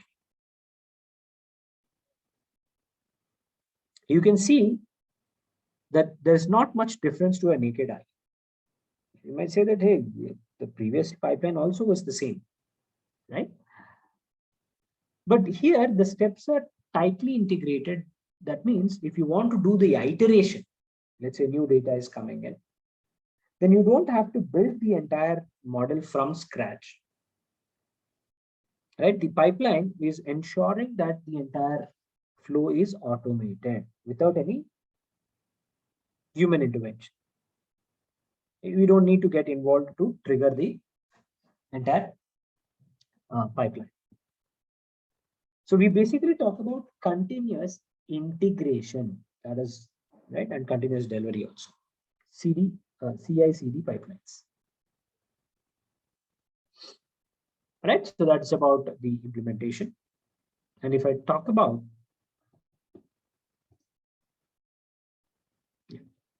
the comparison between a data scientist and an MLOps, we already know what data scientists are supposed to do. Ultimately, we have to take the data, derive insights using statistical or machine learning algorithms. We try to develop models, tune that model, evaluate it, and then select the best model that we can use in the environment to solve the problem. Now, ML ops engineers, they need to first have the understanding of the algorithms itself, the ML itself. Because in order to productionize a solution, you need to understand what you're productionizing, right? So you cannot have a DevOps engineer who does not understand what is ML, deploying the solution. Right? If the DevOps engineer does not understand the practical application or practical usage, then the deployment would not be appropriate. Right? There may be steps where the deployment is going wrong. So you need to first understand what is ML algorithms itself or ML concepts itself. Right? Then from a solution development perspective for that particular business problem, you need to understand what is a business problem that the data science team is trying to solve and how often the model has to be retrained and tested. And is it every time a separate system that we need to deploy? This will, understanding this point will ensure that the CI/CD, the pipeline to be automated. How many different predictions we are doing? And can we automate this entire process is the next point that we try to understand. Is it a single point that we are trying to predict, or do we have multiple variables where the prediction needs to be done? And that would also give us the strategies to implement the pipeline. And how are we going to implement the solution? Is it going to be in a standalone application, or does it have to go into a software that is integrated with different software? How are we trying to use this particular model? Right? That is the next step, implement the model within the app or software. Optimize the model with the data engineering techniques. So as a data engineer, we have already seen that the planning is done, and data engineers involved in that planning to define how the data flow should happen. Now, productionizing the solution, the entire pipeline, means that MLOps engineers should always interact with data engineers to understand if we can streamline and improve any certain steps like data storage system. Right? Your queries can be optimized further for getting the better performance from a data cleaning perspective or data retrieving perspective. So there may be many such solutions that we need to try and relook into so that the entire pipeline becomes much faster. We need to optimize it. Right? And MLOps engineers should also be familiar with the code repositories, maintaining, tracking the different versions of code, storing them, right, and monitoring them from the security aspects. So all this is also a job, and generally these are done by these repositories. Git is very, very popular from that perspective. Right. So as an ML engineer, we need to be familiar with all these things. If I talk about similarities, right?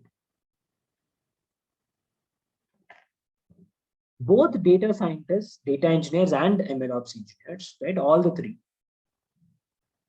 they need to understand the ML concepts, the purpose of ML concepts, right? And specifically here, if I have to talk about data scientists and MLOps engineers, understanding the business requirements, understanding the problem, objective, and what solution that we have developed, right? Something that both the teams have to be have the clarity.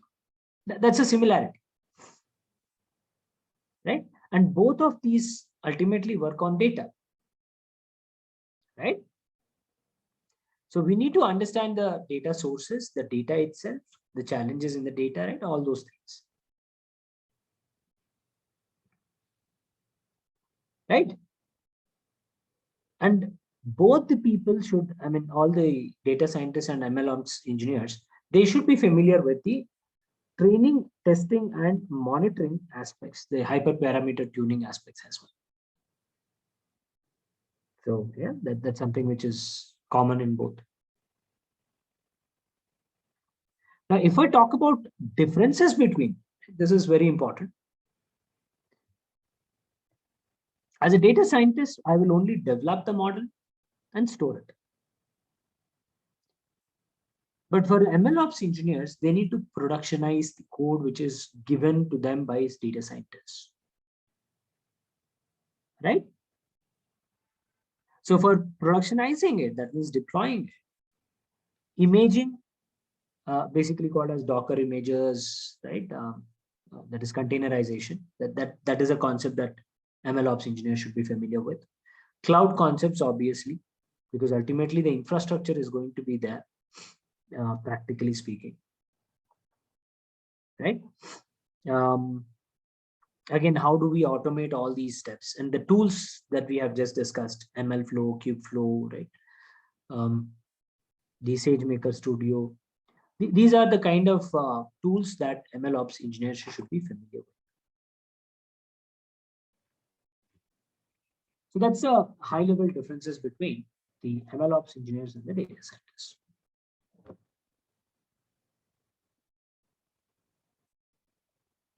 All right. So this is a quick overview. I see a question, sir. Informatica is a software, is a tool which is used for performing ETL. Is MLOps similar to DevOps? Yes. Previously, we do not had MLOps engineers. There was no specific role called MLOps job. But because now the popularity of ML applications is developing, data science implementations are developing, we need the specialized skill for doing the productionizing of the solutions, which otherwise was done by the DevOps engineers.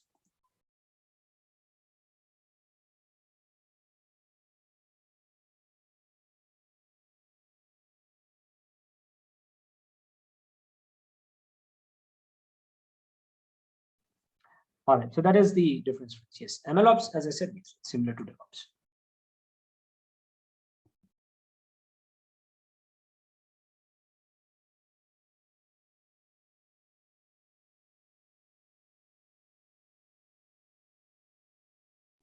Any questions, dear friends? All right, so ultimately,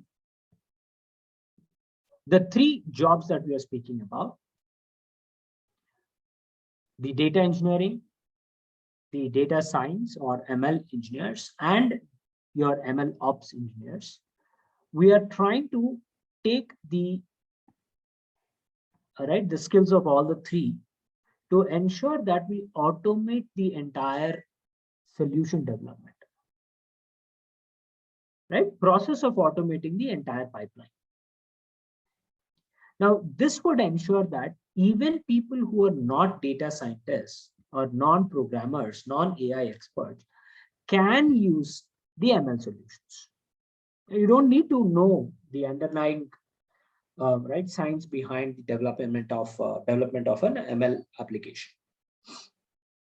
So as an end user, if you have a question, you need to find the answer. But this entire process that you're seeing, that is basically being automated. So this is the purpose ultimately that we are looking at. And this is where in the industry right now, automated tools, right? When you talk about automated libraries, I'm talking about auto EDA libraries, auto hyperparameter tuning libraries,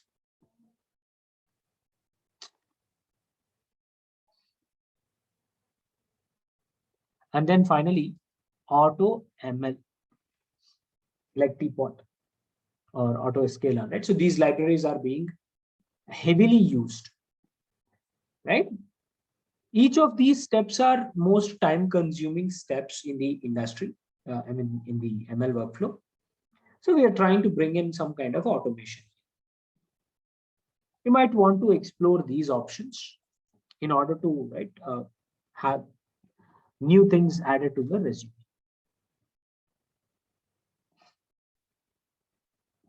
All right. So this is all I have, friends. And do we have any questions? Hope you have got the clarity on what we are discussing today.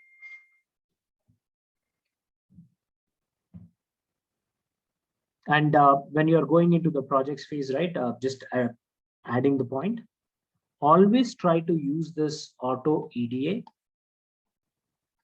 automatic hyperparameter tuning techniques, and auto ML libraries. So auto EDA can be done by using certain libraries called SweetWiz, Data Profile, Pandas Profiling, AutoWiz, right, Detail. These are some of the very popularly used. SweetWiz is kind of very popularly used. Then the hyperparameter tuning can be done using various techniques. One of the frequently used technique is grid search CV. We can also use randomized search, right, CV. Both are similar. Grid is in a, we basically go in a flow, and randomized search is taking random partition combinations. And auto ML is going to try and develop the machine learning algorithms by doing both these internally automatically. So it drives different experiments for a specific model and then gives us the best model. This is only for hyperparameter thing. This is for the entire ML thing. Ultimately, it's like a subset of auto ML is hyperparameter tuning. So try and use these libraries.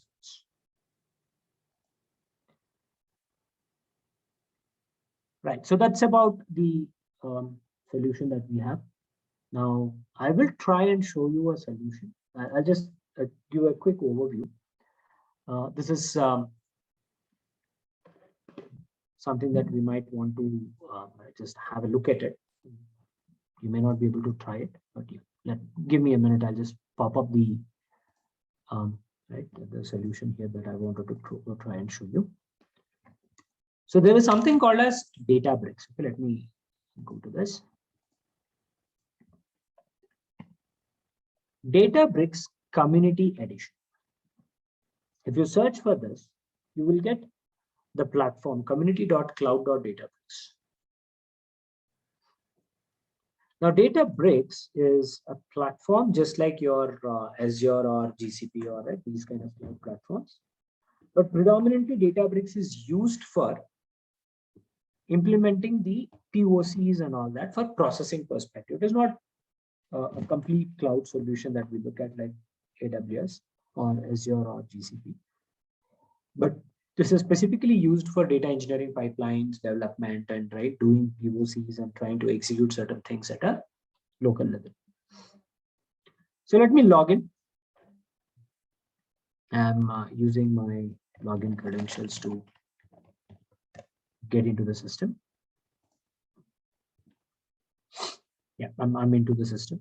You need to have this, right? Community edition access created first. Okay, try and get into that first. Then let me say I have certain things. Okay, this is one solution that I already have. So I'll just try to show you. Showing errors, is it?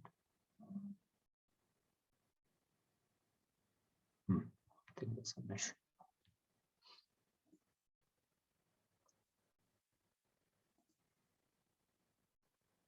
Okay, yeah, fine. So this is the code. Okay, very simple ML code. Okay, I'm using data store which is readily available, right? Wine quality. This is a publicly available data set. You might want to look into the data set. And I'm trying to do prediction, right? Using a elastic net regression. It's like regression model.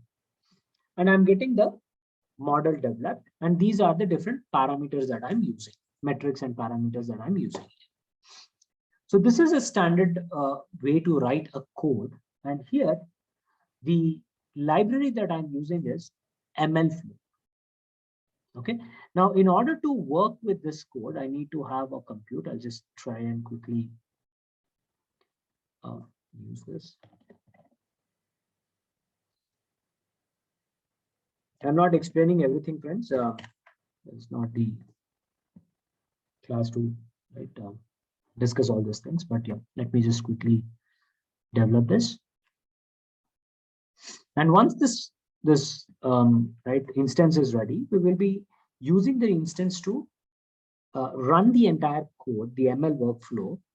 The idea is to see how the model is developed, the same ML model that we know is developed, and the MLOps steps are also included in the development, which will ensure that we can track the entire development and deployment. And everything is kind of automated in the Databricks platform. So I'm using this platform and not the local system. So let's just wait for a minute to get this. Desh, I want you to explore. That is the reason why I specifically said, try and look out for these libraries. You explore. There are many options. I want you to explore. So when you try to do the research, you'll come to know various things. I've already used the terminology called auto sklearn, auto keras. And some of my students, I'm pretty sure they have also joined here. They have used teapot library. I've given 3 names and so many different names that are available. Just explore them.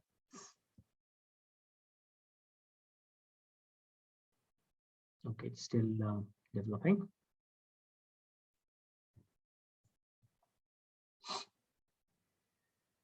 Okay, in the meantime, you might want to post your questions, whatever the questions that you have.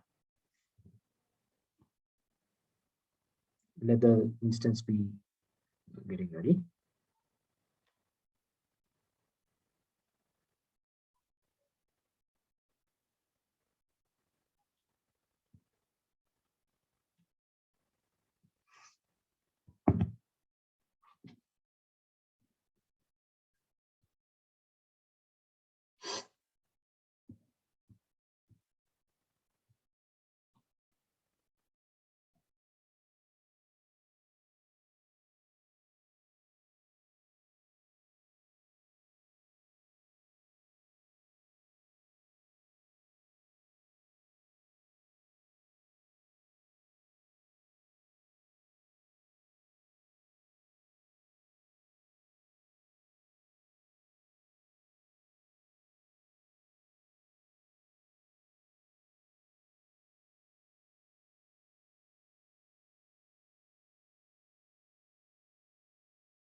In the meantime, let me just quickly explain. I'm installing the libraries here, right? And metrics libraries, the linear model libraries, all that. And then here I'm defining the custom function, which is capturing all the metrics, RMSE, mean absolute error, then R squared, these 3 things. Here I'm accessing the data. Hopefully the data is already stored there. If not, we will reload it. And this is the experiment name. Yeah, this is not required, just giving the experiment name. And we are using Spark to read the data, convert that into a pandas data set, partition the data. I'm not doing data pre-processing and all that for demonstration. You're just directly splitting the data, taking the input and output, defining couple of parameters, and using those couple of parameters, we are running the model. Using the trained model, I'm doing the prediction, capturing the metrics, and then printing the metrics. That's all. Right. So this is basically how we are doing the job here. And let me try and assign the still cluster is not ready yet. It's taking some time. Okay, let me take the questions here.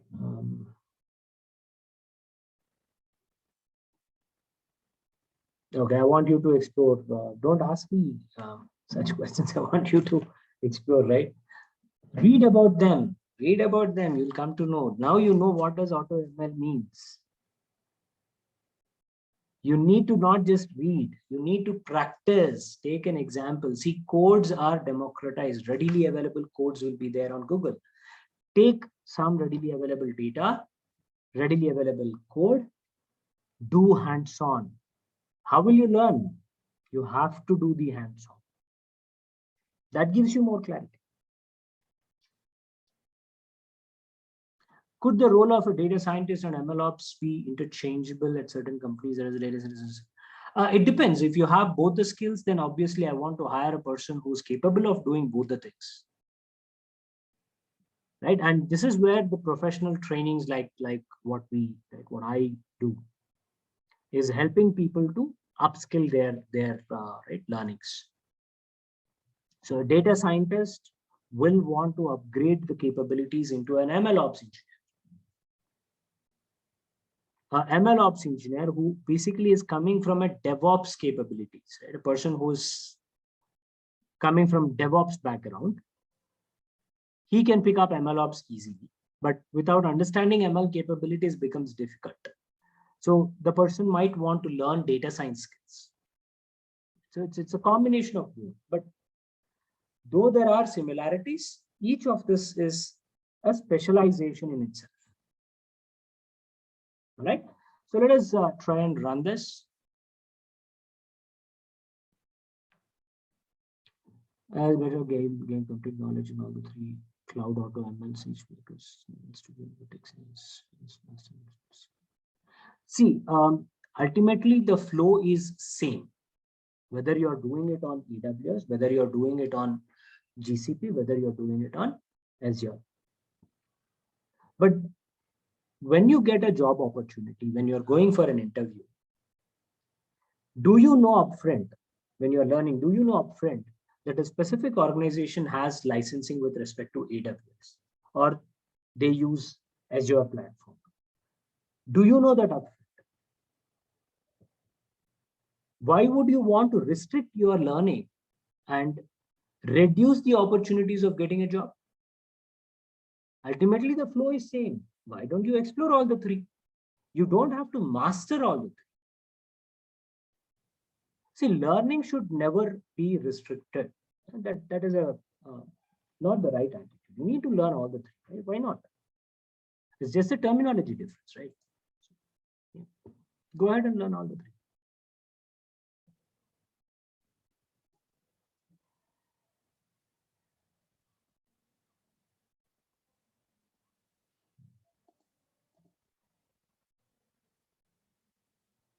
I'm trying to see if my data is available.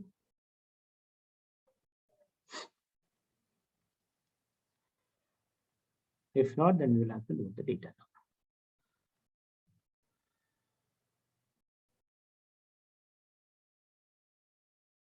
now.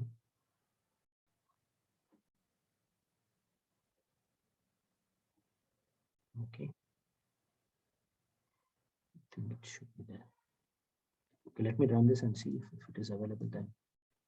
Fine. Otherwise, this will throw error. If data is not available, data available access error will be happening. So we are doing the yeah. data is available. So it's completed. You can see the model is done here. The experiment that you are seeing here, right? This is basically giving you the result. This is the experiment that we have developed, right? And we can try and look at the entire execution here.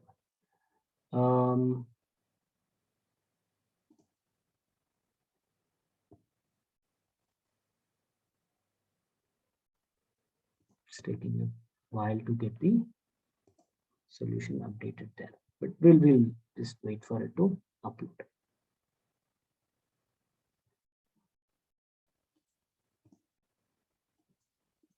Yeah, so this is the model that we have run. It talks about the parameters. These are the different parameters that we have used. These are the metrics that we have obtained, right? And these are all the artifacts. We have not created anything. This is also giving us the saved model, right? And we can directly use the saved model for deployment. I'm not showing the deployment, but just running this code will automatically generate everything like this. These are the different artifacts that are getting stored. So these MLOps libraries, what library we have used here? ML Flow library. This ML Flow library is going to help us to get all the things that are required automatically. Now, once I have these artifacts, I can use these artifacts for deployment. YAML files, requirements files, the saved model, everything is available. And the good thing is the model is also having the version tracking. Say, for example, here the parameters are these, right? I might want to change the parameters and rerun. It will give the same parameters because I'm not changing anything though. But for different versions, you will get different parameter changes as well. I mean, if you change, you will be able to see all these things. So we are not generating all these right artifacts. The library itself is generating. So it is automating your process of deployment as well. Okay, so this is the solution. I mean, this is one of the solutions that we can try and see. Of course, end-to-end discussion about these libraries, the actual deployment, all those things are discussed in our full-length solution, the data MLOps sessions, MLOps training. And this is, you can see the UI for the ML flow. It talks about all the artifacts, and we will be able to compare all these different versions as well. Okay. Yeah, so that's about MLOps, guys.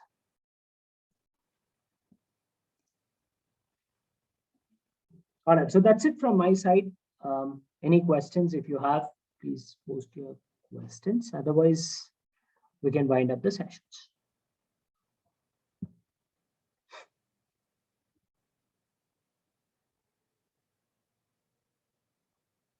All right. I don't see any question. And even if you have any questions, you know where to contact me, how to contact me. You can always reach out to me. And yeah, thank you so much for attending the session, and hope you have learned new things. Try to explore more on the new concepts that will help you to crack the interviews. Good luck and happy learning, friends. Enjoy the rest of the day. Thank you.